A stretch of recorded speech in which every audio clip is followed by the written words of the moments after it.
தமிழ்நாட்டில் இருக்கிற முதலமைச்சராக எடப்பாடி அவர்கள் இருந்தாலும் சரி, ஸ்டாலின் அவர்கள் இருந்தாலும் சரி, அதே மாதிரி சீமான் அவர்கள் இருந்தாலும் சரி, யார் முதலமைச்சரா இருந்தாலும் இந்த குற்றத்தை தடுக்க முடியாது. ஒரு முதலமைச்சர் ஆனா ஒரு வீட்டுக்கும் ஒவ்வொரு தெருவுக்கும் ஒரு முதலமைச்சர் பாதுகாப்பு கொடுக்க முடியாதுங்க. ஒவ்வொரு வீட்டுக்கும் ஒவ்வொரு குடும்பத்துக்கும் பாதுகாப்பா இருக்கிறது யாருன்னா அந்த பிள்ளைகளை பெற்ற அம்மா அப்பாவும் அந்த வீட்டு அந்த தெருவில் இருக்கிறவங்க தான் பாதுகாப்பா இருக்கணும். திரும்ப ஏமாத்தினோம் யாரும் பாத்தீங்கன்னா பக்கத்து வீட்டுக்காரன் தான்.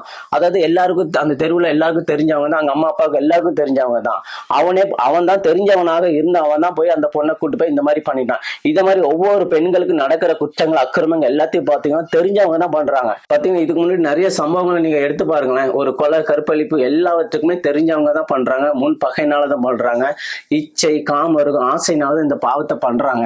இதை ஒழிக்கணும்னா எந்த அரசாங்கம் எந்த முதலமைச்சர் வந்தாலும் ஒழிக்க முடியாது. இனி வருங்காலத்துல இந்த மாதிரி சம்பவங்கள் நடக்காம இருக்க அரசாங்கம் வேணா ஏதாவது முயற்சி பண்ணலாம், முயற்சி எடுக்கலாம், அவ்வளவுதான். ஆனா இது சரி செய்யறது பாத்தீங்கன்னா ஒவ்வொரு பெற்றோரும் ஒவ்வொரு வீட்டுல இருக்கிற அம்மா அப்பாவுக்கு தான் சரி செய்ய முடியும். அதாவது எப்படின்னா அவங்களோட பிள்ளைகளை வளர்க்கும் போது அது நம்மளோட தங்கச்சி, நம்மளோட அக்கா, நம்மளோட பிள்ளைங்க இந்த மாதிரி தப்பான எண்ணத்துல பார்க்கக்கூடாது, இந்த தப்பான பார்வையில பேசக்கூடாது அப்படின்னு ஒவ்வொருத்தருக்கும் பிள்ளைகளை எண்ணத்தோட சொல்லி வளர்க்கணும். ஏன்னா அந்த காலத்துல அப்படிதான் சொல்லுவாங்க.